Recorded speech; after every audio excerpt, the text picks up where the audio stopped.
Hi friends, நான் Shobana Shantakumar. Welcome to Shobana's Kitchen Tamil. ஏற்கனவே நாங்கள் பிரியாணி புலாவ் ஃப்ரைட் ரைஸ்ன்னு சொல்லி நிறைய ரைஸ் ரெசிபீஸ் பார்த்துருக்குறோம். அதோட லிங்க்கை டிஸ்கிரிப்ஷன் பாக்ஸில் கொடுத்துருக்குறேன். உங்களுக்கும் பிடிச்சிருந்தா நீங்களும் ட்ரை பண்ணி பாருங்கள். இன்றைக்கு நான் இன்னும் ஒரு வித்தியாசமான அதே நேரத்தில் எல்லோருக்குமே ரொம்பவும் பிடிச்ச மாதிரி ஒரு ரைஸ் ரெசிபியை தான் உங்களோட ஷேர் பண்ண போகிறேன். அதாவது கேபேஜ் ரைஸ். இந்த ரைஸ் பார்த்திங்கன்னு சொன்னால் செய்கிறது எங்களுக்கு ரொம்பவும் இலகுவாகவும் இருக்கும், அதே நேரத்தில் ரொம்பவும் டேஸ்ட்டாகவும் இருக்கும். இப்போ நீங்களும் இந்த டேஸ்டியான கேபேஜ் ரைஸை எப்படி செய்யலாம்னு சொல்லி பார்ப்போம். இப்போ நாங்கள் இந்த கேபேஜ் ரைஸை செய்ய தொடங்குவோம். அதுக்கு முதல்ல ஒரு பேனை அடுப்பில் வச்சு அதில் 1 டேபிள் ஸ்பூன் பட்டர் சேர்த்துக்கொள்ளுவோம். இந்த பட்டர் நல்லா உருகி வந்ததும் இதோட நாங்கள் 1 டீஸ்பூன் உளுத்தம்பருப்பையும் சேர்த்து நல்லா வால்சம்பருப்பையும் வறுத்துக்கொள்ளுவோம். இப்போ பாருங்கள், இந்த உளுத்தம்பருப்பு நல்லா சிவந்து வந்திருக்குது. இந்த நேரத்தில் நாங்கள் ஏற்கனவே வெட்டி வச்சுருக்கிற வெங்காயத்தையும் சேர்த்து தொடர்ந்து நல்லா வதக்கி கொள்ளுவோம்.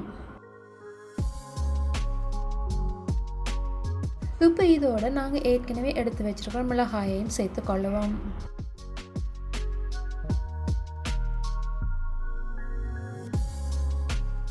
இதோட நான் டேஸ்ட்டுக்காக கொஞ்சம் கறிவேப்பிலையும் சேர்த்து கொள்கிறேன். இப்போ பாருங்கள், இந்த வெங்காயம் மிளகாயெல்லாம் நல்லா வதங்கி வந்திருக்குது. இந்த நேரத்தில் இதோட உங்களோட டேஸ்ட்டுக்கு ஏற்ற மாதிரி கொஞ்சம் முந்திரியம்பருப்பையும் சேர்த்துக்கொள்ளுவோம்.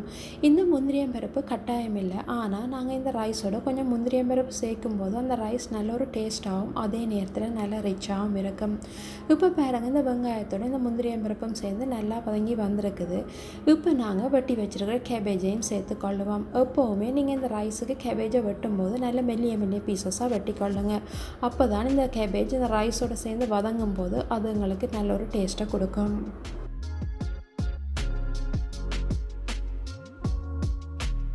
இப்போ இதோட ஒரு 1/4 டீஸ்பூன் மஞ்சள் தூளும் அதோட உங்களோட டேஸ்ட்டுக்கு ஏற்ற மாதிரி உப்பையும் சேர்த்து நல்லா மிக்ஸ் பண்ணி கொள்ளுவோம்.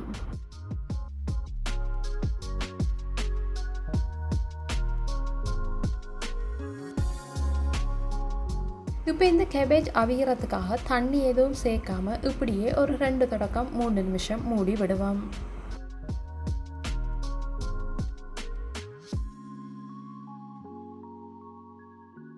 இப்போ பாருங்கள், இந்த கேபேஜ் ஒரு 3/4 பதத்துக்கு வெந்து வந்திருக்குது. எப்போவுமே நீங்கள் இந்த கேபேஜை குக் பண்ணும்போது கூடுதலாக குக் பண்ணாமல் இவ்வாறு நடுத்தர பதத்துக்கு எடுத்துக்கொள்ளுங்க.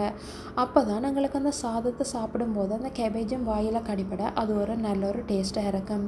இப்போ இதோடு நாங்கள் ஏற்கனவே சமைச்சு வச்சுருக்கிற சாதத்தையும் சேர்த்துக்கொள்ளுவோம். இதில் பார்த்தீங்கன்னு சொன்னால் நான் பாசுமதி அரிசி தான் எடுத்துருக்கிறேன். எப்போவுமே நீங்கள் இவ்வாறான வெரைட்டி ரைஸ் செய்யும்போது சாதத்தை கூடுதலாக சமைச்செடுக்காமல் ஒரு 80% குக் பண்ணிங்கன்னு சொன்னால் உங்களுக்கு சரியாக இருக்கும். ஒருவேளை நீங்கள் ரைஸ் குக்கரில் சமைக்கிறதா இருந்தால் வளமையாக எடுக்கிற தண்ணியை விட கொஞ்சம் குறைவாக தண்ணியை எடுத்துக்கொள்ளுங்க. அப்போ தான் எங்களுக்கு அந்த சாதம் உடைஞ்சி போகாமல் அப்படியே முழுசாகவும் அதே நேரத்தில் நல்ல டேஸ்ட்டாகவும் இருக்கும்.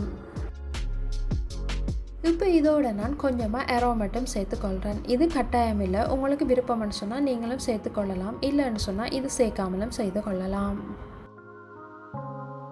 இப்போ பாருங்கள், இந்த கேபேஜோட இந்த பாஸ்மதி ரைஸும் சேர்ந்து பார்க்குறதுக்கு நல்லா கலர்ஃபுல்லாகவும் அதே நேரத்தில் நல்ல டேஸ்ட்டாகவும் வந்திருக்குது. இப்போ நாங்கள் இந்த சாதத்தை இறக்குற டைமுக்கு வந்துட்டோம். அதுக்கு முதல் இதோட கொஞ்சம் கொத்தமல்லி தலையை தூவி இறக்கி கொள்ளுவோம். எப்போவுமே நீங்கள் இவ்வாறான வெரைட்டி ரைஸ் செய்யும் போது கூடுதலாக மிக்ஸ் பண்ணாமல் இவ்வாறு லைட்டாக மிக்ஸ் பண்ணி கொள்ளுங்க. அப்போ தான் எங்களுக்கு அந்த சாதம் உடைஞ்சி போகாமல் அப்படியே முழுசாக இருக்கும்.